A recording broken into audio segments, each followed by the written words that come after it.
गेली 2022 पासून मी मराठा समाजाबद्दल आरक्षण मिळावा किंवा मराठा समाजाच्या ज्या प्रलंबित मागण्या आहेत त्यासाठी नेहमीच छोटी कामं करत असतो। त्याचाच एक भाग म्हणून आपले मराठा योद्धा मनोजदादा जरांगे यांनी उपोषण केलं आणि त्याला पाठिंबा म्हणून या ठिकाणी मी 7 दिवस उपोषणासाठी बसलो होतो। आता मनोजदादा जरांगेंनी लोकसभेला पहिले उमेदवार देण्याचं घोषित केलं, त्यानुसार आम्ही लोकसभेत काम चालू केलं। काम चालू केल्यानंतर मी स्वतः उमेदवार होतो, परंतु मनोजदादा जरांगेंनी सूचना केली का लोकसभेला आपल्याला उमेदवार उभे करायचे नाही, तुम्हाला वाटतंय त्याला पाडा, तुम्हाला ज्याला निवडून आणायचं त्याला निवडून आणा। परंतु इथलची लोकसभेची ह्या शिरूर लोकसभेची राजकीय परिस्थिती पाहता आणि मराठा समाजाचं योगदान पाहता गेली 5 वर्ष 2022 साली फेब्रुवारी महिन्यात छत्रपती संभाजीराजे मुंबई या ठिकाणी आझाद मैदानला मराठा समाजाच्या प्रश्नाबद्दल उपोषणासाठी बसले होते। मी स्वतः 4 दिवस त्यांच्या सोबत त्या ठिकाणी उपोषणास बसलेलो होतो। त्यावेळेस खासदार अमोल कोल्हे हे खासदारच होते, परंतु 5 दिवसात त्यांना त्या ठिकाणी वेळ नाही मिळाला।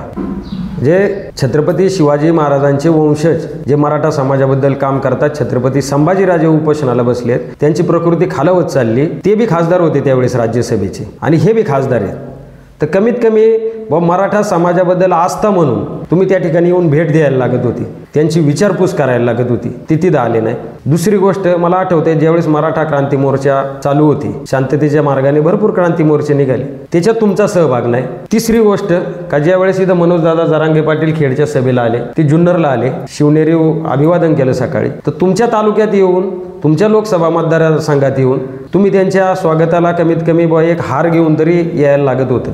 नारंगाव यासारख्या ठिकाणी आले, तुमच्या गावात आले, तुम्ही तिथे एखादा हार घालायला लागत होता। मनसर यासारख्या ठिकाणी आले, खेडच्या सभेला तुम्ही यावं लागत होतं। तुम्ही जर मराठ्यांबद्दल काही कामच करती नाही आणि स्वतः ते ओबीसी आहेत, कारण बोलावं तर आपलं ओबीसी वोटिंग तुटल ही त्यांना भीती असते प्रचंड।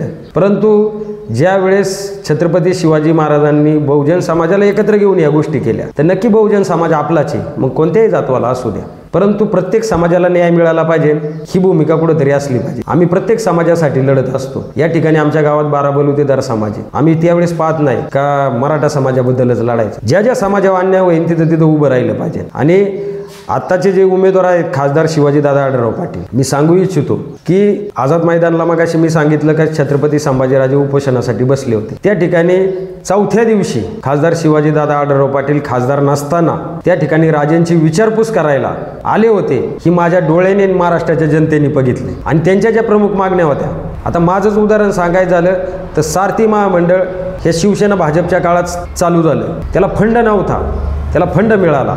आज माझा मुलगा माझ्या मुलाप्रमाणे आज आमच्या गावात जवळजवळ 102 विद्यार्थी का त्यांना राजाराम महाराज शिष्यवृत्ती हे सारथी महामंडळाकडून दरवर्षी 12,000 रुपये असे 5 वर्ष भेटतात आणि त्या सारथी महामंडळाला निधी नाही म्हणून संभाजीराजे उपोषणाला बसलेले आणि त्या संभाजीराजेंची उपोषण सोडवण्यासाठी त्या ठिकाणी खासदार नसताना शिवाजीदादा आढळराव पाटील आझाद मैदानला आले होते, याचा आम्हाला अभिमान आहे आणि तो प्रश्न मार्गी लागला। आणि आज माझ्या मुलाला सारथी महामंडळातून दरवर्षी 12,000 रुपयाची शिष्यवृत्ती 5 वर्ष भेटते, त्याच्या अगोदर शिष्यवृत्तीला निधी नव्हता, भेटत नव्हती आम्हाला। त्यानंतर या ठिकाणी शिरूर लोकसभेच्या दौऱ्यामध्ये माननीय मनोजदादा जरांगे पाटील ज्यावेळेस इथं आले होते, तर स्वतः खासदार शिवाजीदादा आढळराव पाटील या ठिकाणी मनोजदादा जरांगे पाटलांचं स्वागत करण्यासाठी उपस्थित होते, त्यांना हार घातला, त्यांचा सत्कार केला। मी याच्यात शिवाजीदादा आढळराव पाटील यांचा लय उदय करतोय असा काही प्रकार नाही, परंतु मराठा समाजाच्या कामी येणारा हा नेता आहे शिवाजीदादा आढळराव पाटील, म्हणून मराठा समाजाला बी माझं आव्हान आहे। आणि खरं पाहायला गेलं तर आपलं राजकारण कोणी घालवलं असेल